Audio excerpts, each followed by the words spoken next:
કેમ છો વિદ્યાર્થી મિત્રો? હું સોનલ પટેલ ઈ અભ્યાસોની ઉત્કર્ષ બેચ 2025 માં તમારું ફરીથી સ્વાગત કરું છું. તો આજે આપણે ધોરણ 10 એના સામાજિક વિજ્ઞાન વિષયમાં એક નવા ચેપ્ટરની શરૂઆત કરવા જઈ રહ્યા છે અને આ ચેપ્ટર ભણવાની તમને મજા પણ આવશે કારણ કે સમજવામાં એકદમ ઈઝી ચેપ્ટર છે. તો આપણા ચેપ્ટરનું નામ છે આજે ચેપ્ટર નંબર 8 કુદરતી સંસાધન. ચાલો તો કુદરતી સંસાધનની શરૂઆત કરીએ.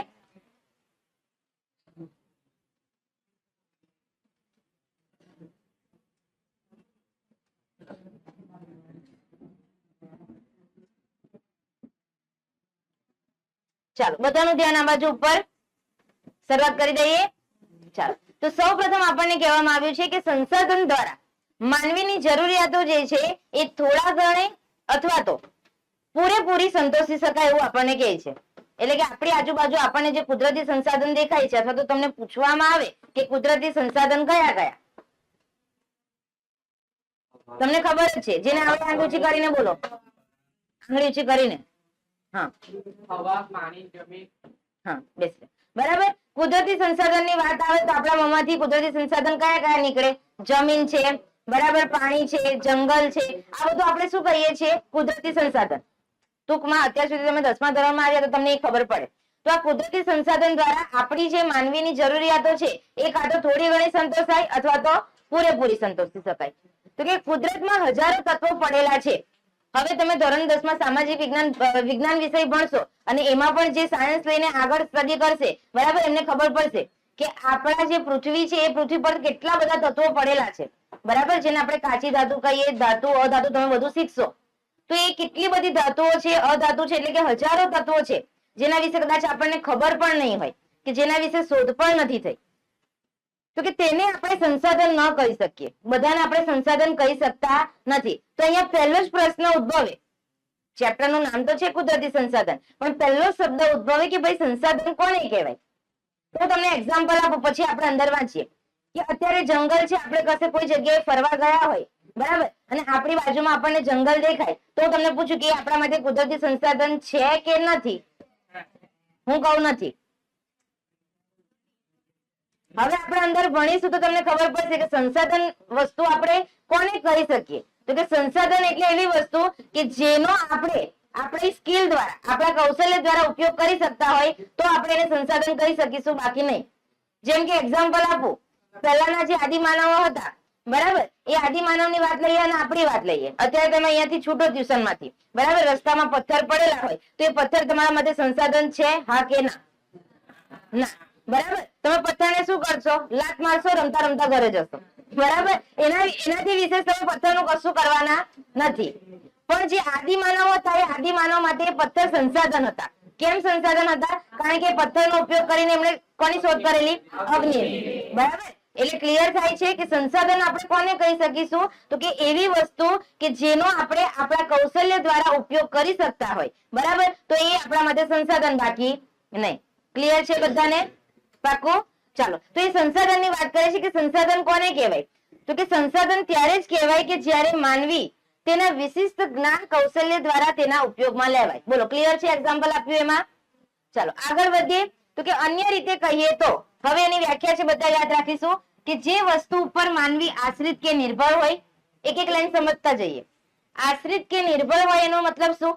એના પર આપણે આધારિત હોઈએ, ડિપેન્ડન્ટ હોઈએ, બરાબર. ત્યાર પછી જેનાથી મનુષ્યની જરૂરિયાતો પૂરી થાય, આપણા જીવન જરૂરિયાત જે વસ્તુઓ છે એ આપણે સંતોષી શકતા હોઈએ. માનવી પાસે તેનો ઉપયોગ કરવાની, એટલે કે ઉપયોગ કરવાની શારીરિક કે બૌદ્ધિક ક્ષમતા હોય. આ મુજબ કોઈ પણ વસ્તુ માનવ જરૂરિયાતો પૂરી કરવા ઉપયોગમાં લેવાય તે સંસાધન બની જાય છે. તમને 1 માર્ક્સમાં સવાલ પૂછાય કે લોંગ ક્વેશ્ચનમાં તમારી નોલેજમાં પહેલા જ નંબરનો સવાલ છે કે ભાઈ સંસાધન એટલે શું, તેના ઉપયોગો જણાવો, બરાબર. તો સંસાધનની તમારે આ વ્યાખ્યા લખવાની થશે. કેટલા પોઈન્ટ થયા આપણા? ટોટલ 3 પોઈન્ટ થયા. પહેલા તે સંસાધન કેવું હોવું જોઈએ? તેના પર માનવી આશ્રિત કે નિર્ભર હોવો જોઈએ. એનાથી મનુષ્યની જરૂરિયાતો પૂરી થતી હોવી જોઈએ. અને ત્રીજું શું? એના આપણે શારીરિક કે બૌદ્ધિક ક્ષમતા દ્વારા આપણે એનો ઉપયોગ કરી શકતા હોવા જોઈએ, બરાબર. આ 3 શરતો જો પૂરી થાય તો એને આપણે સંસાધન કહી શકીશું, બાકી નહીં. તો જંગલોની વાત કરું તો જંગલો આપણા માટે સંસાધન છે? તો કે હા. કેમ? કારણ કે ટોટલી આપણે જંગલ પર આધારિત છે. જંગલોમાંથી તમને ફળો મળે, શાકભાજી મળે, કાચો માલ મળે કે જેમાંથી તમે નવી નવી વસ્તુ બનાવતા હો, બરાબર. ત્યાર પછી શું લખ્યું છે કે મનુષ્યની જરૂરિયાતો પૂરી થાય, તો કે હા આપણી જરૂરિયાતો પૂરી થાય છે. જંગલમાંથી જે લાકડું મળે છે એમાંથી આપણે શું બનાવીએ છીએ? ઘરનું ફર્નિચર, રાચ રચીલું બનાવીએ છીએ. ત્યાર પછી માનવી પાસે તેનો ઉપયોગ કરવાની શારીરિક કે બૌદ્ધિક ક્ષમતા હોય. જંગલોમાંથી જે કાચો માલ પ્રાપ્ત થાય છે, શું માનવી એની જે બૌદ્ધિક ક્ષમતા છે એટલે કે એની બુદ્ધિ છે એનાથી એનો ઉપયોગ કરી શકે છે, કંઈક નવું બનાવી શકે છે? તો કે હા, ઘણી બધી વસ્તુ. બરાબર. તો જંગલને અહીંયા આપણી વ્યાખ્યા મુજબ આપણે કુદરતી સંસાધન કહી શકીએ. બોલો, સંસાધનમાં બધાને ક્લિયર?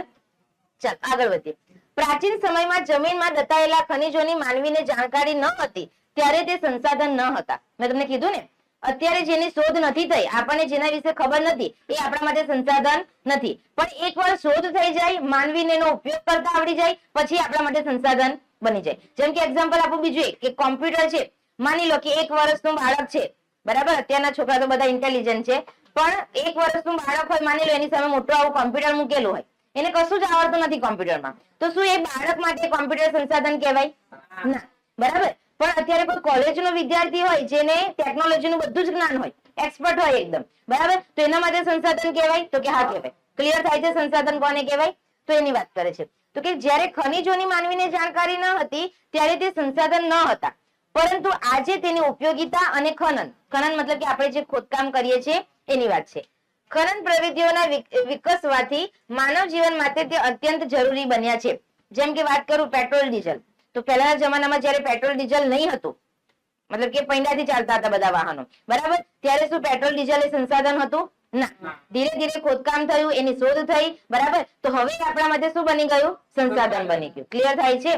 ચાલો આગળ. કુદરતી સંસાધનમાં જો તમને 1 માર્ક્સમાં પૂછાશે અથવા તો ખાલી જગ્યામાં પણ આ વસ્તુ પૂછાય છે, તો યાદ રાખો કે કુદરતી સંસાધનમાં ઉપયોગિતા અને કાર્ય કરવાની યોગ્યતા બંને ગુણધર્મો હોવા જરૂરી છે. બધા ટીક કરી લો. તમને પૂછાશે કે કુદરતી સંસાધનમાં કયા 2 ગુણધર્મો હોવા જરૂરી છે? બોલો, કયા 2? ઉપયોગિતા અને કાર્ય કરવાની યોગ્યતા અથવા તો ક્ષમતા. બરાબર. એ જે વસ્તુ છે જેને તમે સંસાધન કહો છો એનો એક તો ઉપયોગ થયો હોવો જોઈએ, આપણને ઉપયોગ કરતા આવડવું જોઈએ, અને એ આવડત આપણામાં હોવી જોઈએ, એ યોગ્યતા આપણામાં હોવી જોઈએ. ચાલો તો ટીક કરી લેજો. ત્યાર પછી આગળ છે કુદરત, માનવ અને સંસ્કૃતિ ત્રણેયની પરસ્પર પ્રક્રિયા દ્વારા જ સંસાધન બને છે. સમજો શું કીધું?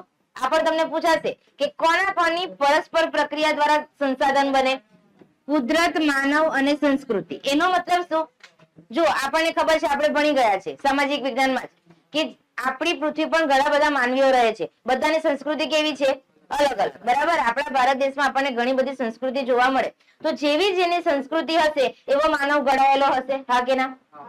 સંસ્કૃતિ પ્રમાણે જ માનવ ઘડાયેલા હોય. અત્યારે આપણી જેવી સંસ્કૃતિ છે એ રીતે આપણું ઘડતર થયેલું છે, બરાબર, અને આપણું જે રીતે ઘડતર થયેલું હશે એ રીતે આપણી આજુબાજુની જે કુદરતી સંસાધન આપણને દેખાય એનો આપણે ઉપયોગ કરીશું. બરાબર. એટલે કુદરત, માનવ અને સંસ્કૃતિ ત્રણે વચ્ચે પ્રક્રિયા થાય અને પછી જ આ સંસાધન બનતા હોય છે. બોલો, પ્રસ્તાવનામાં બધાને અહીંયા સુધી ક્લિયર છે? તમને આ પેરેગ્રાફમાંથી પૂછવું હોય તો શું પૂછાઈ શકે? ફરીથી કહી દઉં છું. એક તો આ સંસાધનની વ્યાખ્યા પૂછાશે. 3 પોઈન્ટ યાદ રાખીશું. આશ્રિત કે નિર્ભર હોય, પછી મનુષ્યની જરૂરિયાતો પૂરી થાય, અને ત્રીજું કે ઉપભોગ કરવાની શારીરિક કે બૌદ્ધિક ક્ષમતા હોય. આ 3 શબ્દ આવવા જોઈએ. બરાબર. પછી હેતુલક્ષીમાં 2 સવાલ પૂછાઈ શકે. પહેલા તો કે કુદરતી સંસાધનમાં કયા ગુણધર્મો હોવા જરૂરી છે? તો કે ઉપયોગિતા અને કામ કરવાની યોગ્યતા. અને ત્રીજો સવાલ તમને એક પૂછાઈ શકે છે કે કોની વચ્ચેની પરસ્પર પ્રક્રિયા દ્વારા સંસાધન બને? તો કે કુદરત, માનવ અને સંસ્કૃતિ. આટલું તમને આટલા પેરેગ્રાફમાંથી પૂછાશે, બીજું કઈ કામનું નથી. ક્લિયર? ચાલો આગળ વધીશું. હવે તમને જે પૂછાય છે કે સંસાધનના ઉપયોગો, બધા અહીંયા ધ્યાન આપે. તમને આખો લોંગ ક્વેશ્ચન પૂછાય છે. પહેલા નંબરનો સવાલ છે, વાંચશો તો ખબર પડશે કે ભાઈ સંસાધન એટલે શું, તેના ઉપયોગો જણાવો. તો સંસાધન એટલે શું બધાને લખતા તો આવડી ગયું. હવે જોઈએ એના ઉપયોગો. તો ઉપયોગોમાં તમારે ટોટલ 3 ઉપયોગો એના યાદ રાખવાના છે. કયા ઉપયોગો? તો કે પહેલા નંબરનો ઉપયોગ છે તમારો કે સંસાધનનો આપણે ખોરાક તરીકે ઉપયોગ કરીએ છીએ. બીજું કે સંસાધનનો તમે કાચા માલના સ્ત્રોત તરીકે ઉપયોગ કરો છો, અને ત્રીજું કે આ સંસાધનનો તમે શક્તિ સંસાધન તરીકે પણ ઉપયોગ કરો છો. ટોટલ 3 પોઈન્ટ યાદ રાખીશું. બરાબર. લખતા તમને શીખવાડ્યું છે. પહેલા થોડો પેરેગ્રાફ લખી દેવાનો અને 3 પોઈન્ટ લખવાના કે ખોરાક તરીકે, પછી કાચા માલના સ્ત્રોત તરીકે અને શક્તિ સંસાધન તરીકે. હવે અંદરનું સમજતા જઈએ. નામ પરથી જ તમને ખ્યાલ આવી જશે, વધારે સમજાવવાની પણ જરૂર નથી. જોતા જાઓ કે માનવીની ખોરાકની જરૂરિયાત વિવિધ સંસાધનોમાંથી જ પૂરી થાય છે. આપણે મનુષ્ય છે, આપણી ઘણી બધી જરૂરિયાતો છે, આપણને ખબર છે. એક જરૂરિયાત પૂરી નહીં થાય કે તરત જ બીજી જરૂરિયાત ઉદ્ભવી છે. બરાબર? તો આપણી જે આ બધી જરૂરિયાતો છે એ આપણે શામાંથી પૂરી કરીએ છીએ? આપણી આજુબાજુ જે બધા સંસાધનો આપણને દેખાય છે એમાંથી. તો અહીંયા તમને ખાલી જગ્યા પૂછવી હોય તો પૂછાય. કઈ રીતે પૂછાય? કે માનવીની ખોરાકની જરૂરિયાત વિવિધ ખાલી જગ્યામાંથી જ પૂરી થાય છે. શું આવશે? સંસાધન. બરાબર? યાદ રાખજો, વાંચશો તો મને યાદ કરશો કે આ મેડમ આવું કઈ કહેતા હતા અને આપેલું છે નવનીતમાં. ચાલો, ત્યાર પછી આગળ કે કુદરતી રીતે થતા ફળો, ત્યાર પછી ખેતી દ્વારા સાંપડતા વિવિધ ખાદ્ય પાકો, એટલે કે આપણે જે ફળો ખાઈએ છીએ, બરાબર, ખેતરમાં જે પાક ઉગે છે જેનો આપણે ખોરાક તરીકે ઉપયોગ કરીએ છીએ, એ પણ એક પ્રકારનું સંસાધન. ત્યાર પછી પાલતુ પ્રાણીઓ દ્વારા પ્રાપ્ત થતી દૂધ અને તેની બનાવટો. તમને ખબર જ છે, દૂધ, દહીં, છાશ, માખણ, બરાબર, બટર તમે ખાતા જ હશો. તો આ બધું શું છે? દૂધ અને તેની બનાવટો. ત્યાર પછી છે માંસ, બરાબર. ત્યાર પછી જળાશયોમાંથી મળતા માછલા અને અન્ય જળચર. માછલી તમને બધાને ખબર છે. અને અન્ય જળચર નો મતલબ શું? કે જે નોનવેજ જે ખાતા હોય એને ખબર હશે કે જે દરિયાઈ કહેવામાં આવે છે, જેનો તમે ખોરાક તરીકે ઉપયોગ કરો છો, બરાબર, ઝીંગા છે એ બધું. ચાલો, તો કે મધમાખી, બસ મેં પૂછ્યું નથી કોઈને કે કોણ ખાય છે અને કોણ નહીં. આપણે એની સાથે કોઈ પ્રોબ્લેમ નથી, જેવો જેનો ખોરાક. બરાબર? આગળ, મધમાખી દ્વારા બનાવેલ મધ વગેરે ચીજો ખાદ્ય સામગ્રી તરીકે ઉપયોગમાં લેવાય છે. તો આમાંથી એક પણ વસ્તુ એવી તો છે નહીં કે તમને ખબર નહીં હોય કે આનો આપણે ખોરાક તરીકે ઉપયોગ કરીએ છીએ. બરાબર? ભલે ખાતા નહીં હોય પણ ખ્યાલ તો છે જ. બરાબર? તો આટલું લખાશે ખોરાકમાં. ત્યાર પછી બીજો ટોપિક જોઈએ, કાચા માલનો સ્ત્રોત. તો કે જંગલોમાંથી પ્રાપ્ત થતી વિવિધ ચીજો. જંગલોમાંથી આપણને જેટલી પણ ચીજ વસ્તુઓ પ્રાપ્ત થાય છે એનો પહેલા તો આપણે કાચા માલ તરીકે ઉપયોગ કરીએ છીએ અને પછી કોઈ વસ્તુ બનાવીએ. જેમ કે એક્ઝામ્પલ આપવું હોય તો તમે અત્યારે જે બુક લઈને બેઠા છો, તમને બધાને ખબર જ છે કે આ બુકના જે કાગળ છે એ ક્યાંથી બને? વૃક્ષો પર આધારિત છે કે નહીં? બરાબર? તો એનો મતલબ કે જંગલોમાંથી આપણને જે કાચો માલ પ્રાપ્ત થાય એના આધારે પછી પ્રોસેસ કરીને આપણે આપણની જે જરૂરિયાત છે એ પ્રમાણે વસ્તુઓ બનાવતા હોય છે. તો આ જંગલોમાંથી પ્રાપ્ત થતી વિવિધ ચીજો છે. ત્યાર પછી આગળ છે ખેતી દ્વારા ઉપલબ્ધ થતી સામગ્રી. ત્યાર પછી પાલતુ પશુઓથી પ્રાપ્ત ઊન. જેમ કે આપણને ખબર છે કે ઘેટાના જે એ વાળ છે, બરાબર, એ કેટલા ઉપયોગી છે. ત્યાર પછી ચામડા અને માંસ. આપણે વાત કરી ગયા છે ચર્મ ઉદ્યોગમાં કે ચામડામાંથી જુદી જુદી વસ્તુઓ બનાવવામાં આવે અને અત્યારે હાલમાં પણ આપણે એનો ઉપયોગ કરતા હોઈએ છીએ. તો કે ખનિજ અયસ્ક. અયસ્ક એટલે શું? એક પ્રકારની કાચી ધાતુ. કાચી ધાતુ જે છે એનું બીજું નામ છે અયસ્ક. બરાબર? તો ખનિજ અયસ્ક વગેરે ચીજો અનેક ઉદ્યોગ માટે કાચો માલ સામાન બનતી હોય છે. તો આટલું તમારે લખવાનું. ચાલો, ત્યાર પછી નેક્સ્ટ આગળ જોઈએ કે આપણે કોલસો, પેટ્રોલિયમ અને કુદરતી વાયુ વગેરેનો ઈંધણ તરીકે ઉદ્યોગો અને ઘર વપરાશમાં બળતણ તરીકે વાપરીએ છીએ. તમને સમજાવવાની જરૂર નથી, તમને ખબર જ છે કે પહેલાના જમાનામાં કોલસાનો ઉપયોગ કરતા હતા. હવે ધીરે ધીરે પેટ્રોલ, ડીઝલ એને સ્થાન લઈ લીધું છે અને હવે તો ટેકનોલોજી એટલી બધી આગળ વધી છે, તમને પણ ખબર છે. બરાબર? ઇલેક્ટ્રિક ગાડીઓ આવી ગઈ. હવે પેટ્રોલ ડીઝલની પણ જરૂર નથી. થોડું રિસ્ક છે પણ સારું પણ છે. થોડું સારું અને થોડું ખરાબ. બરાબર? તો કે કોલસો, પેટ્રોલિયમ અને કુદરતી વાયુ વગેરેનો આપણે વાહનોમાં ઈંધણ તરીકે તો ઉપયોગ કરીએ છીએ, સાથે સાથે આપણા ઘરમાં આપણે જમવાનું બનાવવા માટે પણ ઉપયોગ કરતા હોઈએ છીએ. ચાલો, તો કે વળી સૂર્યપ્રકાશ. જુઓ, સૂર્યપ્રકાશ, પવન, સમુદ્ર મોજા, ભરતી ઓટ અને જળધોધ વગેરે થકી પણ ઉર્જા પ્રાપ્ત કરી શકાય છે. આપણને ખબર છે કે આપણે સવારે ઉઠી સૂરજ દાદા દેખાય, બરાબર, કઈ ઉર્જા પ્રાપ્ત થાય આપણને? સૌર ઉર્જા. બરાબર? એ સૌર ઉર્જાનો ઉપયોગ કરીને પણ તમે ખોરાક બનાવી શકો છો, તમને ખબર છે. બરાબર? ત્યાર પછી છે પવન. તો કે પવન દ્વારા પવન ઉર્જા. ત્યાર પછી છે સમુદ્ર મોજા, ભરતીઓ, જળધોધ. તો આપણને ખબર છે કે ત્યાંથી આપણે વીજળી પેદા કરી શકીએ છીએ. બરાબર? તો આ જેટલા પણ સ્ત્રોત છે એના થકી પણ આપણે ઉર્જા પ્રાપ્ત કરી શકીએ, એટલે કે શક્તિ પ્રાપ્ત કરી શકીએ. બોલો, ખોરાક, ત્યાર પછી છે કાચા માલનો સ્ત્રોત અને શક્તિ સંસાધન. લખતા આવડે? પહેલો સવાલ તમને લોંગ પૂછાઈ જાય કે સંસાધન એટલે શું, તેના ઉપયોગો છે કઈ આમાં અઘરું યાદ રાખવા જેવું? હા, બસ વ્યાખ્યાના 3 પોઈન્ટ યાદ રાખવાના છે અને ઉપયોગના 3 પોઈન્ટ યાદ રાખો. અંદરનું લખતા આવડે એવું જ છે. ક્લિયર ને? ચાલો, તો આગળ વધીએ. હવે મોસ્ટ આઈએમપી સવાલ તમને પૂછાય છે. જો આખો સવાલ તમને લોંગ ક્વેશ્ચન તરીકે પૂછવો હોય તો પણ પૂછાય અને આમાંથી હેતુલક્ષી બનાવીને પૂછવું હોય તો પણ પૂછી શકાય. ગમે તે રીતે તમને પૂછે. બરાબર? તો યાદ રાખીશું આપણે સૌપ્રથમ કે સંસાધનના તમને પહેલા તો ટોટલ પ્રકાર પૂછાય. તો કેટલા પ્રકાર છે? જો લખ્યું છે અહીંયા ત્રણ પ્રકાર છે. કેટલા પ્રકાર છે? ત્રણ. નંબર 1 છે માલિકીના આધારે, નંબર 2 છે પુનઃ પ્રાપ્યતાના આધારે, ત્રીજું છે વિતરણ ક્ષેત્રના આધારે. માલિક એટલે તમને ખબર પડી જાય કે આપણી માલિકી એના પર છે કે નહીં. ત્યાર પછી પુનઃ પ્રાપ્યતા એટલે પુનઃ એટલે ફરીથી, પ્રાપ્યતા એટલે ફરીથી એને આપણે પ્રાપ્ત કરી શકીએ છીએ કે નહીં એના આધારે. અને વિતરણ ક્ષેત્રના આધારે એને મતલબ કે તમે એની વહેંચણી કઈ રીતે કરી શકો, તો એ વહેંચણીના આધારે પણ એના પ્રકાર પાડવામાં આવેલા છે. એટલે તમને પૂછાય કે સંસાધનોના પ્રકાર મુખ્યત્વે કેટલા? 3. કયા કયા? તો કે માલિકીના આધારે, પુનઃ પ્રાપ્યતાના આધારે અને વિતરણ ક્ષેત્રના આધારે. ચાલો તો જોતા જઈએ કે માલિકીના આધારે એના કેટલા પ્રકાર છે. તો કે મુખ્યત્વે 3 પ્રકાર છે, યાદ રાખીશું. વ્યક્તિગત સંસાધન, રાષ્ટ્રીય સંસાધન અને વૈશ્વિક સંસાધન. એના નામ પરથી જ આપણે ખ્યાલ મેળવી લઈએ, પછી વાંચીએ અંદર. જો વ્યક્તિગત સંસાધન એટલે શું? પોતાની આપણે વ્યક્તિ છે તો આપણી માલિકીનું હોય, બરાબર, એ વ્યક્તિગત સંસાધન થયું.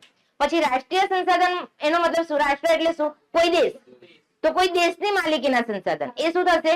રાષ્ટ્રીય સંસાધન. અને વૈશ્વિક સંસાધન મતલબ કે આખા વિશ્વનું કોઈ સંસાધન હોય તો એને શું કહેવાય? વૈશ્વિક સંસાધન. ક્લિયર છે? એના નામ પ્રમાણે જ ખબર પડશે. તો જુઓ, વ્યક્તિગત સંસાધન કોને કહેવાય? વ્યાખ્યા પણ પૂછી શકાય 1 માર્ક્સમાં કે વ્યક્તિગત સંસાધન એટલે શું. તો લખવાનું કે જે સંસાધન કોઈ વ્યક્તિ કે પરિવારની માલિકી દર્શાવે છે તેને વ્યક્તિગત સંસાધન કહેવાય. ફરીથી રિપીટ કરું, જે સંસાધન કોઈ વ્યક્તિ કે પરિવારની માલિકી દર્શાવે તેને વ્યક્તિગત સંસાધન કહેવાય. આપણા ઘરે અત્યારે આપણી જેટલી પણ પ્રોપર્ટી છે એ આપણું શું છે? વ્યક્તિગત સંસાધન. મારું વ્યક્તિગત સંસાધન પણ અલગ, તમારું પણ અલગ, બધાનું અલગ અલગ છે, બરાબર. એ પોતાની માલિકીનું છે એટલે કેવું થયું? વ્યક્તિગત સંસાધન. એક્ઝામ્પલ આપેલું છે જમીન અને મકાન.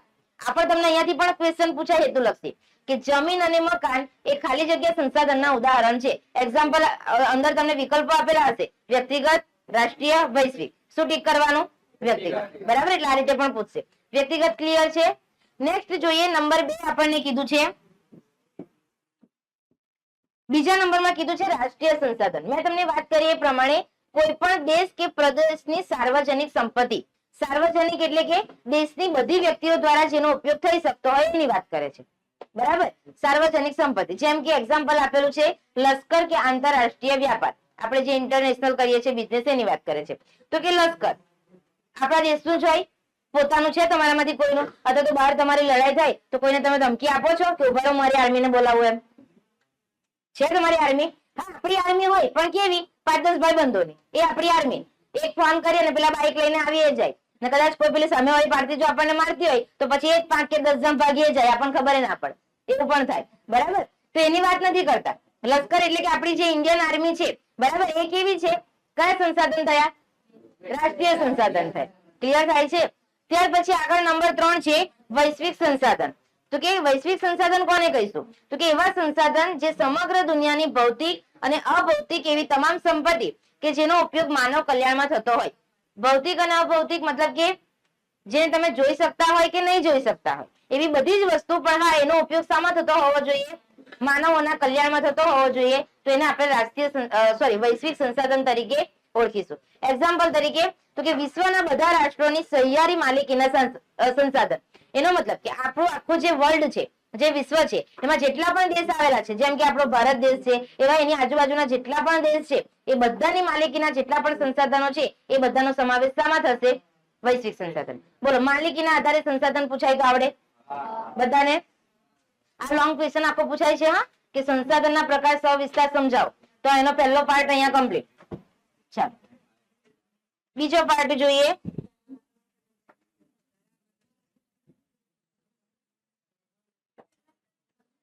ચાલો બીજા પાર્ટમાં આપણને કીધું છે સંસાધનોના વિતરણના આધારે તેના પ્રકાર નીચે મુજબ પડે છે. યાદ રાખીશું, માલિકીના આધારે કેટલા પ્રકાર છે? 3. ત્યાર પછી પુનઃ પ્રાપ્યતાના આધારે 2 છે, બરાબર. અને વિતરણ ક્ષેત્રના આધારે તમને પૂછાય તો કેટલા છે? 4, બરાબર. ચાલો તો કયા કયા છે? તો કે નંબર 1 છે પહેલા તો સર્વ સુલભ સંસાધન, ત્યાર પછી છે સામાન્ય સુલભ સંસાધન, ત્યાર પછી છે વિરલ સંસાધન અને એકલ સંસાધન.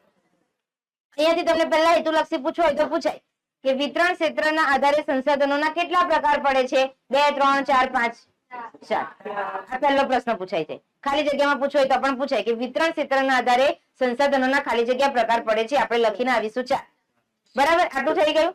ત્યાર પછી તમને એ રીતે પણ પૂછાઈ શકે, જોજો ટ્વિસ્ટ કરું છું અહીંયા સવાલ, વિકલ્પ તરીકે પૂછવો હોય તો આ રીતે પણ પૂછાઈ શકે કે નીચેનામાંથી વિતરણ ક્ષેત્રના આધારે સંસાધનનો કયો પ્રકાર નથી. બરાબર, ઓપ્શન આપેલા છે તમને. ઓપ્શન નંબર એ વિરલ સંસાધન, ઓપ્શન નંબર બી એકલ સંસાધન, ઓપ્શન નંબર સી વ્યક્તિગત સંસાધન, ઓપ્શન નંબર ડી સામાન્ય સુલભ સંસાધન. શું આવે? બરાબર, એટલે આ રીતે આપણને જો આખો ચાર્ટ યાદ હશે તો કોઈ પણ રીતે તમને સવાલ પૂછશે તમને આવડશે. પછી હવે તમને આ કોષ્ટકમાંથી બીજું પૂછવું હોય તો શું પૂછાય, એની વ્યાખ્યાઓ પૂછાશે. અને ખાસ મોસ્ટ ઇમ્પોર્ટન્ટ જો કોઈ વ્યાખ્યા અવારનવાર પૂછાતી હોય તો વિરલ સંસાધન અને એકલ સંસાધનની વ્યાખ્યા તમને પૂછાય છે કે વિરલ સંસાધન કોને કહેવાય, એકલ સંસાધન કોને કહેવાય, તો યાદ રાખીશું. ચલો સૌપ્રથમ જોઈએ કે ભાઈ સર્વ સુલભ સંસાધન એટલે શું. સર્વ સુલભ એટલે શું? વાતાવરણમાં રહેલા ઉપયોગી વાયુ. અત્યારે આપણી આજુબાજુ જે આપણને વાતાવરણ દેખાય છે આપણને ખબર છે એમાં ઘણા બધા વાયુઓ છે જેનો આપણે શ્વસન દરમિયાન પણ ઉપયોગ કરીએ છીએ. તો એ તમામે તમામ વાયુઓને આપણે શું કહીશું? સર્વ સુલભ સંસાધન. બધાના માટે છે. ચાલ, જેમ કે એક્ઝામ્પલ તરીકે આપેલું છે ઓક્સિજન અને નાઇટ્રોજન. આ પણ તમને પૂછાશે કે ઓક્સિજન અને નાઇટ્રોજન એ ખાલી જગ્યા સંસાધનના ઉદાહરણ છે. ને અહીંયા કોઈ પૂછવાતું હોય તમે તો સર્વ સુલભ અને સામાન્ય સુલભમાં પૂછવાઈ જાઓ છો. તો યાદ રાખજો કે વાયુની વાત આવે એટલે સર્વ સુલભ જ આવશે. સામાન્ય સુલભ એટલે શું? સામાન્ય આપણને મળે, એવું નહીં કે ભાઈ મળી જ રહેશે, સામાન્ય મળી જાય. બરાબર, લખેલું છે જુઓ, સામાન્યપણે મળે તેવા, જેમ કે ભૂમિ, જમીન, જળ અને ગોચર. બરાબર, ત્યાર પછી હવે મોસ્ટ ઇમ્પોર્ટન્ટ તમને વિરલ સંસાધનની વ્યાખ્યા પૂછાય છે તો આપણે યાદ રાખીશું કે જેના પ્રાપ્તિ સ્થાનો મર્યાદિત હોય. હા, જે આપણે ચરવા માટે લઈ જઈએ એ જમીન. જો ભૂમિ અને જમીન એ બધાને ક્લિયર જ છે, બંને સમાનાર્થી શબ્દો છે. જળ એટલે પાણી, બરાબર, અને ગોચર. ચાલો, ત્યાર પછી તો કે જેના પ્રાપ્તિ સ્થાનો મર્યાદિત હોય તેવા ખનિજો. પ્રાપ્તિ સ્થાનો મર્યાદિત એનો મતલબ શું? અત્યારે આપણને પણ વારંવાર જાગૃત કરવામાં આવે છે કે આપણે જે પેટ્રોલ ડીઝલનો ઉપયોગ તમે જે કરો છો, બરાબર, એ કેવો કરવો જોઈએ?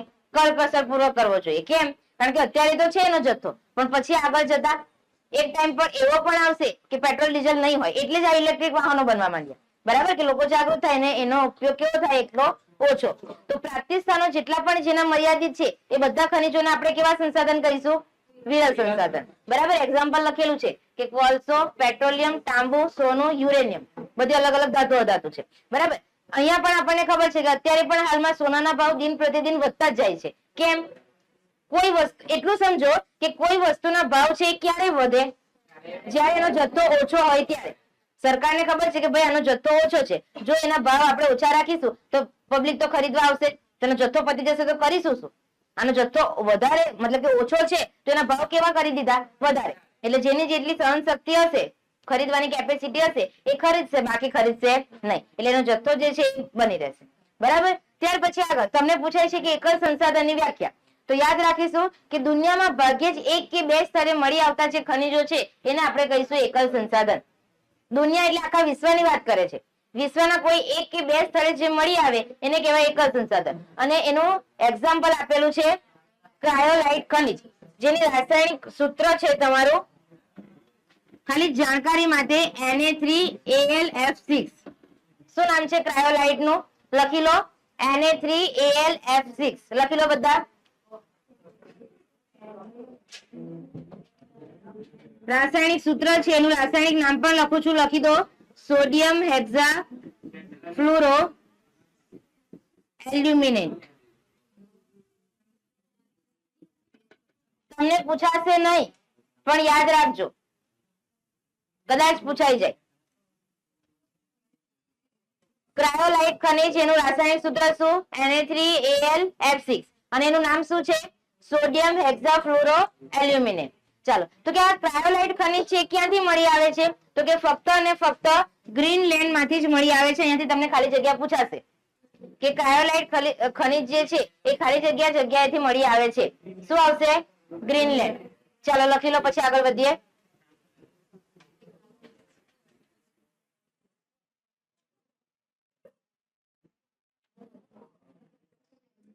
ચાલો લખાઈ ગયું.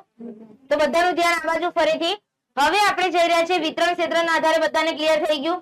હવે પુનઃ પ્રાપ્યતાના આધારે એના ફક્ત બે જ પ્રકાર છે. બરાબર, એ પ્રકાર જોઈ લઈએ. જો તમને આપ્યું છે અહીંયા કે સંસાધનોના અન્ય રીતે પણ વિભાગો પાડી શકાય, જેમાં નવીનીકરણીય અને અનવીનીકરણીય, નવીનીકરણીય અને અનવીનીકરણીય એવા બે ભાગ પડાય છે. યાદ રાખીશું. આ બાજુ ધ્યાન બધા. ફરીથી રિપીટ કરીએ. માલિકીના આધારે કેટલા પ્રકાર? 3. કયા કયા? વ્યક્તિગત, રાષ્ટ્રીય અને વૈશ્વિક. ત્યાર પછી વિતરણ ક્ષેત્રના આધારે કેટલા પ્રકાર કીધા? કયા કયા? સર્વસુલભ, સામાન્ય સુલભ, વિરલ સંસાધન અને પુનઃ પ્રાપ્યતાના આધારે કેટલા પ્રકાર? 2. એક તો નવીનીકરણીય અને અનવીનીકરણીય. બરાબર? જેને પુનઃ પ્રાપ્ય અને પુનઃ અપ્રાપ્ય એવું પણ કહેવાય. ચાલો તો જોઈએ કે નવીનીકરણીય સંસાધન એટલે શું અને અનવીનીકરણીય એટલે સંસાધન એટલે શું. તો અહીંયા લખે છે એની વ્યાખ્યા યાદ રાખજો. તમને વ્યાખ્યા પૂછાશે કે કેટલાક સંસાધનો પોતાની મેળે જ ચોક્કસ સમયમાં વપરાશી હિસ્સાની પૂર્તિ કરે છે અથવા તે અખૂટ હોય છે, જેને આપણે કહીશું. જો જેમ કે પછી સમજાવું, પણ અહીંયા ખાલી એટલું સમજો કે પોતાની મેળે ચોક્કસ સમયમાં વપરાશી હિસ્સાની પૂર્તિ કરે. એનો મતલબ શું? નવીનીકરણીય તો કહેવાય, પણ એનો મતલબ શું થાય?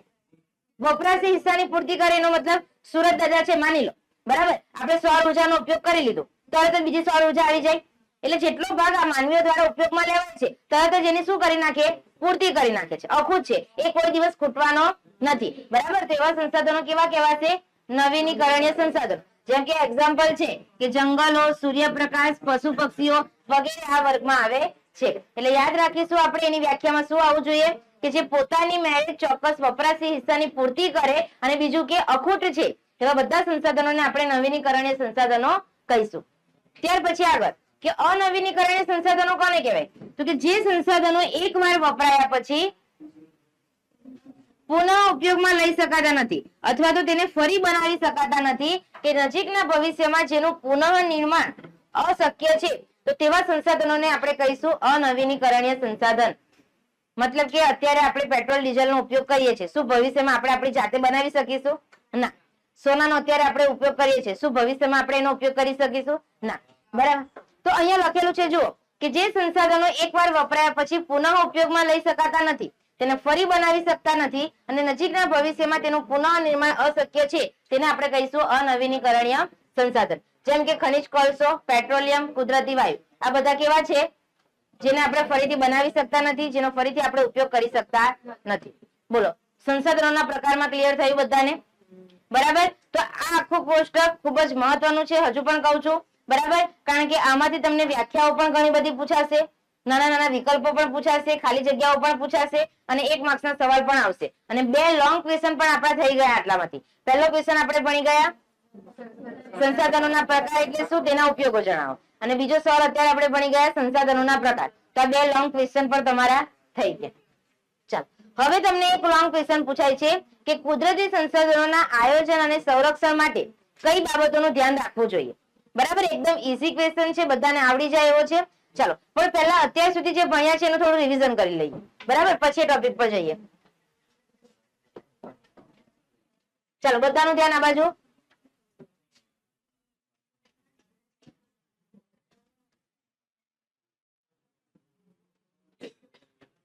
ચાલો, પાછળ આ બાજુ ધ્યાન આપો. ચાલો, અત્યાર સુધી જે ભણી ગયા એનું રિવિઝન કરી લઈએ પહેલા તો.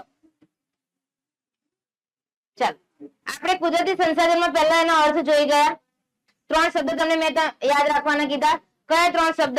કે પહેલા તો માનવી કેવો હોવો જોઈએ? સંસાધન પર આશ્રિત કે નિર્ભર હોવો જોઈએ. એમાંથી મનુષ્યની જરૂરિયાતો પૂરી થતી હોવી જોઈએ અને માનવી પાસે તેનો ઉપયોગ કરવાની શારીરિક અથવા તો એની બૌદ્ધિક ક્ષમતા હોવી જોઈએ. ટૂંકમાં વસ્તુ માનવ જરૂરિયાતો પૂરી કરવા ઉપયોગમાં લેવાય તેને આપણે કહીશું સંસાધન. બરાબર? આ એનો અર્થ થઈ ગયો. ત્યાર પછી ઉપયોગો જોયા આપણે 3 પોઈન્ટ કે ખોરાક તરીકે, કાચા માલના સ્ત્રોત તરીકે અને શક્તિ સંસાધન તરીકે. ત્યાર પછી સંસાધનના પ્રકાર જોયા. જો આ રીતે ચાર્ટ યાદ રાખવાનું, પેરેગ્રાફ વાઇઝ નહીં. હજુ પણ કહું છું, તમને લોંગ ક્વેશ્ચન પૂછાશે કે સંસાધનના પ્રકાર સમજાવો. તો સંસાધનના પ્રકાર તમે લખો છો તો ચોપડીમાં આપેલું છે એ પ્રમાણે નહીં લખતા. હજુ પણ કહું છું, વધારે માર્ક્સ જોઈએ તો આ મેં જે લખેલું છે એ પ્રમાણે પહેલા ચાર્ટ બનાવવાનો. આ ચાર્ટ બનાવી દીધો પછી 1 by 1 સમજાવો કે ભાઈ માલિકીના આધારે સંસાધનના 3 પ્રકાર પડે છે. નંબર 1 વ્યક્તિગત, પછી એના વિશે લખો. નંબર 2 રાષ્ટ્રીય, એના વિશે સમજાવો. નંબર 3 વૈશ્વિક, એના વિશે સમજાવો. બરાબર. પણ આ ચાર્ટ પહેલા લખેલો હશે તો ખબર પડી જાય કે ના એને બધા પોઈન્ટ આવડે છે. હજુ પણ કહું છું આ લખવાની ટેકનિક છે, શીખી જાઓ. બરાબર. ચાલો તો સંસાધનના પ્રકાર, આટલો ચાર્ટ વાંચીને ખબર પડે કે ભાઈ એના મુખ્ય પ્રકાર કેટલા? 3. જો ઘણા બધા સવાલ અહીંયાથી પણ બનશે. મુખ્ય પ્રકાર 3. ભાઈઓ પાછળ અંદર ગણગણાટ નહીં. ચાલો તો પહેલો પ્રકાર કયો છે? માલિકીના આધારે. બીજો છે વિતરણ ક્ષેત્રના આધારે અને ત્રીજો પ્રકાર કયો છે? પુનઃ પ્રાપ્યતાના આધારે. તો માલિકીના આધારે કેટલા પ્રકાર છે? 3. વ્યક્તિગત, રાષ્ટ્રીય અને વૈશ્વિક. વિતરણના આધારે જોઈ ગયા 4. સર્વસુલભ, સામાન્ય સુલભ, વિરલ અને એકલ સંસાધન. અને પુનઃ પ્રાપ્યતાના આધારે 2 પ્રકાર ભણી ગયા, નવીનીકરણીય સંસાધન અને અનવીનીકરણીય સંસાધન. હવે જુઓ એક ચાર્ટ એવો બતાવું છું કે આ જેટલા પણ સંસાધન આપણે ભણી ગયા, બરાબર, એનું ટોટલી એ બધું એમાં આવી જશે.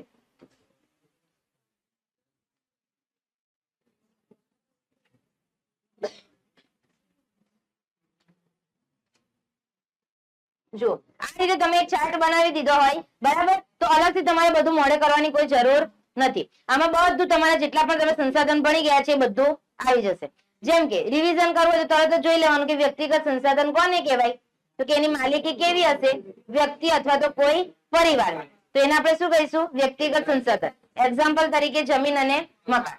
પછી આવશે રાષ્ટ્રીય સંસાધન. એનો મતલબ કે કોઈ પણ દેશ કે પ્રદેશની સાર્વજનિક સંપત્તિ, બરાબર, જેને આપણે કહીશું રાષ્ટ્રીય સંસાધન. એક્ઝામ્પલ તરીકે લશ્કર અને આંતરરાષ્ટ્રીય વેપાર. ત્યાર પછી આપણે ભણી ગયા વૈશ્વિક સંસાધન, એટલે કે સમગ્ર દુનિયાની કોઈ પણ ભૌતિક કે અભૌતિક વસ્તુ કે જેનો ઉપયોગ શામાં થતો હોવો જોઈએ? માનવના કલ્યાણ પાછળ. બરાબર, તો એને આપણે કહીશું વૈશ્વિક. એક્ઝામ્પલ તરીકે બધા રાષ્ટ્રોની માલિકીના સંસાધન. ત્યાર પછી આપણે જુઓ આ 3 જે જોયા એ કોના પ્રકાર હતા? માલિકીના હતા. હવે 4 જે જોઈએ છે એ કોના પ્રકાર છે? વિતરણના. વિતરણના. તો સર્વસુલભમાં શું યાદ રાખીશું? વાતાવરણના વાયુઓ, ઓક્સિજન, નાઇટ્રોજન બધા જ વાયુઓ. પછી સામાન્ય સુલભમાં સામાન્ય મળે તેવા, ભૂમિ, જમીન. વિરલમાં જેના પ્રાપ્તિ સ્થાનો મર્યાદિત છે. પછી એકલ સંસાધન તો કે દુનિયામાં કોઈ 1 કે 2 સ્થળેથી જ મળી આવે, જેમ કે ક્રાયોલાઇટ ખનિજ. ક્યાંથી મળે? ગ્રીનલેન્ડમાંથી. બરાબર, લખેલું નથી પણ યાદ રાખજો. ત્યાર પછી છે નવીનીકરણીય, એટલે 2 શરતો છે. એક તો અખૂટ છે, જે ક્યારેય ખૂટશે નહીં અને વપરાશી હિસ્સાની તરત પૂર્તિ કરી નાખે, જેને કહીશું નવીનીકરણીય. એક્ઝામ્પલ જંગલો, સૂર્યપ્રકાશ અને પશુ પક્ષી. અને અનવીનીકરણીયમાં શું આવશે?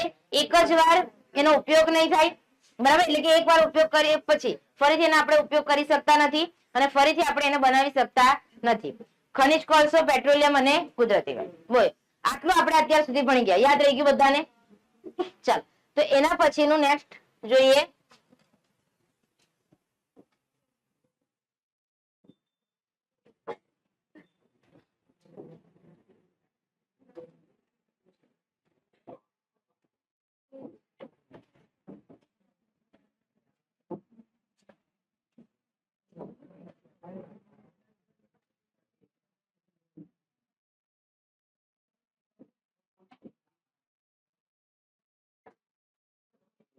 ચાલો આ બાજુ ધ્યાન આપો. તો એના પછીનો નેક્સ્ટ ટોપિક છે કે આ જે કુદરતી સંસાધન આપણે જોઈ તો ગયા કે આપણી આજુબાજુ આટલા બધા સંસાધન છે, બરાબર, પણ હવે એ સંસાધન છે એનું રક્ષણ કરવાની ફરજ કોની? આપણી. બરાબર, કારણ કે આપણે જેનો ઉપયોગ કરીએ છીએ.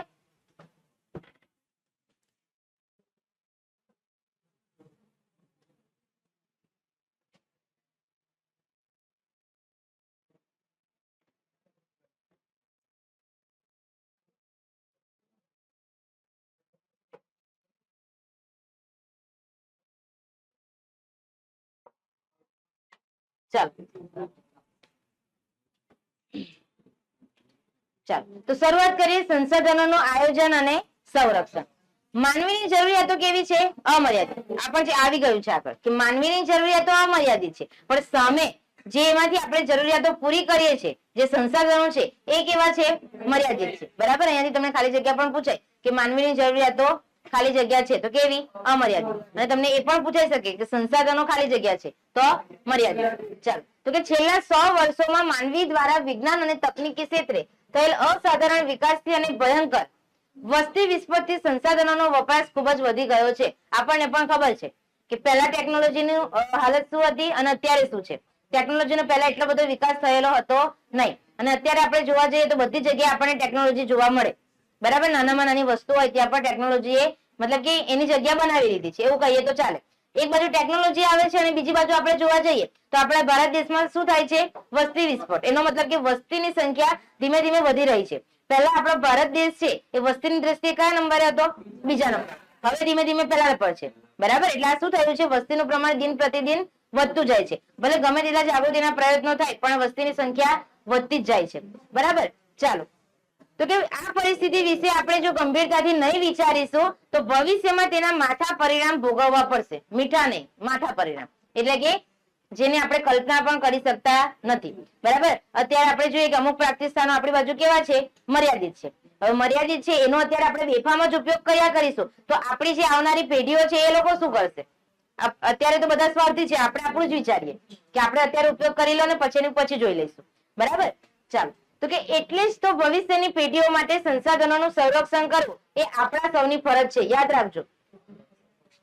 કોની ફરજ છે? આપણા સૌની. તો કે સંસાધનોનું સંરક્ષણ કરવું એટલે શું? યાદ રાખજો. તો કે સંસાધનોનો વિવેકપૂર્ણ ઉપયોગ કરવો. કઈ અઘરું નથી. સંરક્ષણ કરવાનો એનો મતલબ શું? કે આપણે બધા સંસાધનોનો ઉપયોગ કરીએ છીએ તો ઉપયોગ કઈ રીતે કરીશું? વિવેક રીતે કરીશું. બરાબર. વિવેકભરી બુદ્ધિથી. ચાલો, તો મેં તમને કીધું એ પ્રમાણે એનાથી તમને ખાલી જગ્યા પૂછાઈ શકે કે સંરક્ષણ શબ્દનો સીધો સંબંધ ખાલી જગ્યા સાથે છે. કોની સાથે આવશે? સંસાધનોની અછત સાથે.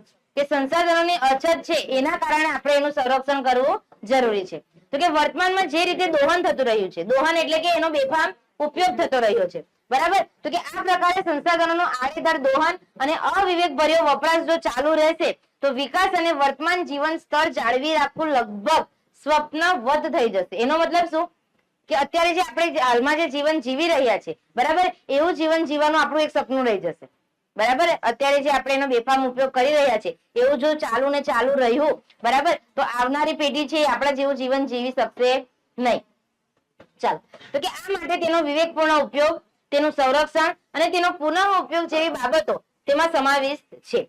હવે યાદ આવે છે અહીંયા જુઓ સંરક્ષણની વ્યાખ્યા જે તમારે મોડે કરવાની છે.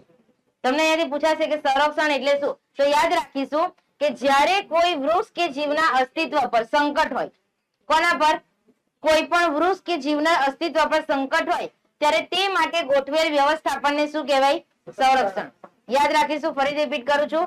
જ્યારે કોઈ વૃક્ષ કે જીવનના અસ્તિત્વ પર સંકટ હોય ત્યારે તે માટે જે વ્યવસ્થાપન ગોઠવાઈ જાય એને શું કહેવાય? સંરક્ષણ. જેમ કે ઉત્તરાયણનો તહેવાર આવે, બરાબર. ઉત્તરાયણના તહેવારમાં આપણને ખબર છે કે કોને વધારે પડતું નુકસાન થાય? આપણને સૌને તો પતંગ ચગાવવાની મજા આવે પણ નુકસાન કોને થાય? પક્ષીઓને. બરાબર. તો એ બધાને ખબર છે, સરકારને પણ ખબર છે કે ભાઈ આ તહેવાર આવે છે, આ પક્ષીઓનો જીવ કેવો છે, હવે મુશ્કેલીમાં એ લોકો મુકાઈ જવાના છે. બરાબર. તો એ માટે અગાઉથી એ લોકો જે આયોજન કરે, જે વ્યવસ્થાપન કરે, જે મેનેજમેન્ટ કરે એને શું કહેવાય? એ માટેનું સંરક્ષણ. એટલે કોઈ પણ સંરક્ષણ એટલે શું? કે કોઈનું અસ્તિત્વ સંકટમાં હોય અને એ માટેનું આપણે વ્યવસ્થાપન ગોઠવીએ એને શું કહીશું આપણે? સંરક્ષણ. બરાબર. ચોમાસાની ઋતુ છે, એકદમ વધારે પડતો વરસાદ આવે, બરાબર, બધાના જીવ જે છે, બરાબર, એ સંકટમાં મુકાઈ જાય અને એ માટેનું જે વ્યવસ્થાપન ગોઠવાય એને શું કહેવાય? એ માટેનું સંરક્ષણ. બરાબર. એટલે યાદ રાખજો. ચાલો, તો કે સંસાધનના આયોજન અને સંરક્ષણ માટેની જરૂરી બાબતોને વિગતવાર સમજીએ. મેં તમને કીધું એ પ્રમાણે હવે જે આપણે વિગતો જોવા જઈએ છીએ એ તમને પૂછાય છે. બરાબર. તો યાદ રાખજો. અને બાબતો એવી છે, આ બાબતો તમારે મોડે નથી કરવાની. અહીંયાથી મોડે શું કરવાનું છે? ફક્ત આ સંરક્ષણની વ્યાખ્યા. બાકી આ બધા પોઈન્ટ એવા છે કે તમને જાતે આવડશે અને જાતે તમારી સમજથી લખશો તો કોઈ ખોટું પણ નહીં આપી શકે. ચાલો, તો પહેલો ઉપયોગ જોઈએ એનો કે સૌથી પહેલા કોઈ એક દેશ કે પ્રદેશને કોઈ એકમ ગણી તેના ઉપયોગમાં લેવાયેલા, હજુ વણ વપરાયેલા કે સંભવિત સાધનોની ઉપલબ્ધિ અને વિશેષતાઓ બાબતે જાણકારી મેળવવી. શું ખબર પડી આમાં? પહેલા પોઈન્ટમાં એવું કહેવા માંગે છે કે કોઈ એક દેશ કે એકમ લઈ લો. ચાલો આપણે આપણો ભારત દેશ જ લઈ લઈએ. ભારત દેશ મેં લીધો. હવે મારે શું કરવાનું? તો કે ભારત દેશના જેટલા પણ સંસાધનો જે ઉપયોગમાં લેવાય છે એવા સંસાધનોનું મારે એક લિસ્ટ બનાવવાનું. એવા સંસાધનોનું લિસ્ટ બનાવવાનું કે જે હજુ વણ વપરાયેલા છે.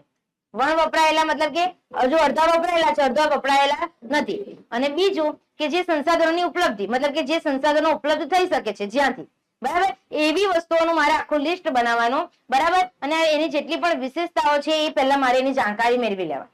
આપણે એનું સંરક્ષણ તો કરીશું પણ ક્યારે? એ સંસાધનો વિશે આપણને ખબર હશે તો ને. તમને ભારત દેશના સંસાધનો વિશે પહેલા તો એ ખબર હોવી જોઈએ કે કયા કયા સંસાધનોનો માનવી દ્વારા ઉપયોગ કરવામાં આવે છે, એ સંસાધનોનું પ્રમાણ કેટલું છે, શું તમે એને ફરીથી ઉપલબ્ધ કરાવી શકો છો કે નથી કરાવી શકતા. તો આ બધી માહિતી હોય પછી એના વિશે પગલા લેવામાં આવે. આડેધડ નહીં કે ચાલ ભાઈ અમે ઉભા થઈ ગયા હવે આપણે સંરક્ષણ કરીશું. શું કરીશું? બરાબર. એટલે એ રીતે ચાલો બીજો પોઈન્ટ કે જે સંસાધનોનું પ્રમાણ મર્યાદિત કે અનવીનીકરણ છે, મર્યાદિત મતલબ કે લિમિટમાં, બરાબર, અને અનવીનીકરણ છે કે જેનો આપણે ફરીથી તમે ઉપયોગ કરી શકતા નથી કે બનાવી શકતા નથી, તેનું વૈજ્ઞાનિક ઢબે દોહન કરવું જોઈએ. એટલે કે વૈજ્ઞાનિક રીતે એનો તમારે ઉપયોગ કરવો જોઈએ અને તેનો વપરાશ અનિવાર્ય હોય ત્યાં જ કરવો. જેમ કે પેટ્રોલ ડીઝલ જ એનું બેસ્ટ એક્ઝામ્પલ લઈ લઈએ, બરાબર, કે જ્યાં જરૂર હોય ત્યાં તમારે ઉપયોગ કરવાનો, બાકી તમારે એનો ઉપયોગ કરવાનો નહીં. ત્યાર પછી તો કે જે સંસાધનોની માત્રા વધારી શકાય તેના વિકાસ માટે પ્રયત્નો કરવા જોઈએ. ચાલો એક્ઝામ્પલ આપવું હોય તો કોની માત્રા આપણે વધારી શકીએ છીએ? વૃક્ષો, બરાબર. જંગલો છે આપણા માટે શું છે? કુદરતી સંસાધન જ છે એક પ્રકારના. તો આપણા હાથમાં, ચાલો પેટ્રોલ ડીઝલ આપણા હાથમાં નથી કે એની માત્રા આપણે વધારી શકીએ, પણ વૃક્ષો તો આપણે વધારી શકીએ ને, બરાબર. એટલા માટે આ બધા જાગૃતિના પ્રયત્નો થતા હોય કે વૃક્ષારોપણ કાર્યક્રમ રાખવામાં આવે, વૃક્ષો રોપવામાં આવે. અને જરૂરી નથી કે વૃક્ષારોપણ કાર્યક્રમ હોય તો જ આપણે વૃક્ષ રોપવા જોઈએ. અત્યારે હાલની એક વાત કરું તો અત્યારે તાજેતરની ઘટના, તમને ખ્યાલ હોય કે નહીં હોય મને નથી ખબર, પણ એક વડોદરાની છોકરી છે નિશા નામની, બરાબર. એ વડોદરાની છોકરી સાયકલ લઈને નીકળેલી છે, ડાયરેક્ટ લંડન જવાની છે. વડોદરાથી નીકળેલી છે, ડાયરેક્ટ એ સાયકલ લઈને ક્યાં જાય છે? લંડન. હાલમાં પણ અત્યારે એની યાત્રા ચાલુ જ છે, 6 કે 7 દિવસ થયા છે એને, બરાબર. સાયકલ પર જાય છે, આખો દિવસે સાયકલ ચલાવે, પછી રાતે કોઈ જગ્યાએ રોકાય અને જે જગ્યાએ જાય છે ને ત્યાં એક વૃક્ષ રોપે છે, બરાબર. એના દ્વારા એક મતલબ કે એના હાથ ધરેલો એક કાર્યક્રમ છે કે જેટલી પણ જગ્યાએ જશે ત્યાં એ વૃક્ષ રોપશે. અને પબ્લિક પણ, જે પ્રજા છે એ પણ જાગૃત છે, બધા એને સપોર્ટ કરે છે અને એ જે જગ્યાએ જવાની હોય એને અપડેટ બધાને મળી જાય, બરાબર, સોશિયલ મીડિયા દ્વારા. એ કહી દે કે હું આ દિવસે અહીંયા આ જગ્યાએ આવવાની છું. જગ્યાએ પહેલા બરોડા ગઈ, પછી ધીમે ધીમે નડિયાદ, આણંદ, અમદાવાદમાં, પછી મહેસાણા, પાલનપુર, બરાબર. તો અપડેટ આપી દે કે કાલે હું પાલનપુરમાં આવીશ. તો પાલનપુર વાળા બધા વ્યક્તિઓને મળવા માટે ત્યાં ભેગા થઈ જાય અને પછી બધા વ્યક્તિઓ ભેગા થઈને વૃક્ષારોપણ કરે, બરાબર. તો આ વસ્તુ જોઈને બીજાઓને પણ ઈચ્છા થાય કે નહીં થાય કે આ છોકરી આવું કઈ કરી રહી છે, તો અમારે તો ઘર આંગણે છે, કરવું જોઈએ કે નહીં કરવું જોઈએ. એટલે આપણે પણ એમને જોઈને શીખીએ કે એ જો આવું કરી શકતા હોય તો આપણે કેમ નહીં, બરાબર. અહીંયાથી આપણને અંકલેશ્વર સાયકલ લઈને જવાનું કે તો અઘરું પડે, બરાબર. અંકલેશ્વરની વાત લઈ લો, ભરૂચની વાત લઈ લો, બરોડા, ગમે ત્યાં જવું હોય તો આપણે તો કેવું નહીં જવાય, બરાબર. પણ એ છોકરી બરોડાથી લઈને ક્યાં જાય છે? અત્યારે લંડન સાયકલ લઈને જવાની છે, વિચારજો. ચાલો તો કે જે સંસાધનો વર્તમાનમાં સોંગા કે સહજ ઉપલબ્ધ હોય, એટલે કે સોંગા એટલે મતલબ કે સરળતાથી તમને મળી શકે, બરાબર. તો કે તેને વેડફવાને બદલે ભાવિ જરૂરિયાત માટે તમારે કરકસર કરી તેને સાચવવા જોઈએ, બરાબર. તમને સહેલાઈથી જે મળી શકે એવા છે અને તમારે અત્યારે સંગ્રહ કરીને પછી ભવિષ્યની પેઢી એનો ઉપયોગ કરી શકે એ રીતે તમારે એનો ઉપયોગ કરવો જોઈએ. ચાલો ત્યાર પછી નેક્સ્ટ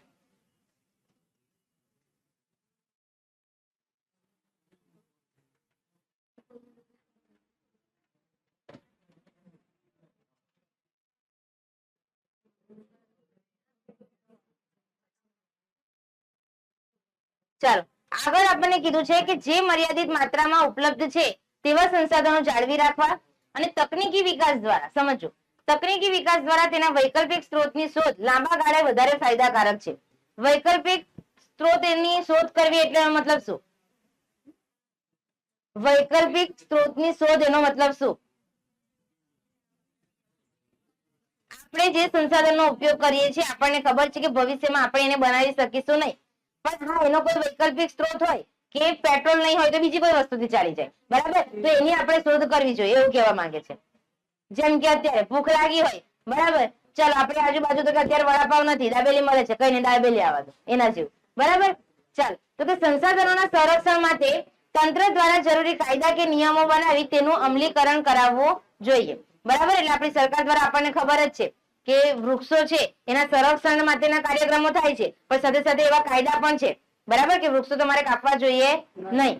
ચાલો નંબર 3 કે નાગરિકોને સંસાધનના વિવેકપૂર્ણ ઉપયોગ સાથે જોડાયેલી તમામ બાબત અંગે વાકેફ કરી જનજાગૃતિ કેળવવી જોઈએ. આપણને ખ્યાલ છે દરેક શાળા હોય, કોલેજો હોય, તમામ જગ્યાએ આ બધા કાર્યક્રમ ગોઠવાય. કેમ? બાળકોમાં જાગૃતિ આવે, બાળકોમાં જાગૃતિ આવે તો વાલીઓમાં જાગૃતિ આવે અને સમાજમાં પણ જાગૃતિ ફેલાય, એટલા માટે, બરાબર. બોલો તો આ પોઈન્ટમાં બધાને ખબર પડી? લખાય એવા ટોપિક હતા આયોજન અને સંરક્ષણ. હવે આપણે જોવાનું છે કે જમીન નિર્માણ, જમીનનું નિર્માણ કઈ રીતે થાય. તો અત્યાર સુધી આપણે જે ભણ્યા બરાબર અહીંયા સુધી રાખીએ. નેક્સ્ટ વિડિયો લેક્ચરમાં આપણે જોઈશું. પણ જુઓ અહીંયાથી તમારે શું યાદ રાખવાનું છે એ જોઈ લો આ ટોપિકમાંથી.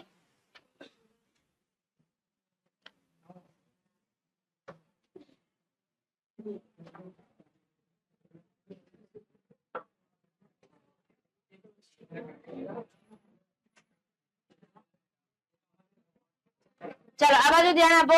સૌપ્રથમ આપણે જોઈ ગયા સંસાધનની વ્યાખ્યા, ત્યાર પછી એના ઉપયોગ, ત્યાર પછી જોયું એના પ્રકાર અને લાસ્ટમાં આ સંસાધનોનું આયોજન અને સંરક્ષણ.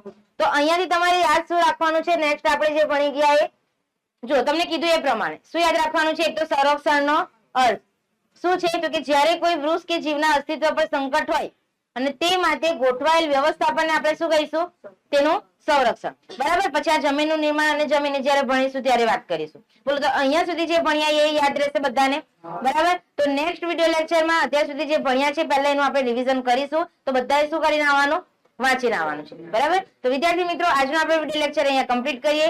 નેક્સ્ટ વિડિયો લેક્ચરમાં નવા ટોપિક સાથે ફરીથી મળીશું. Thank you.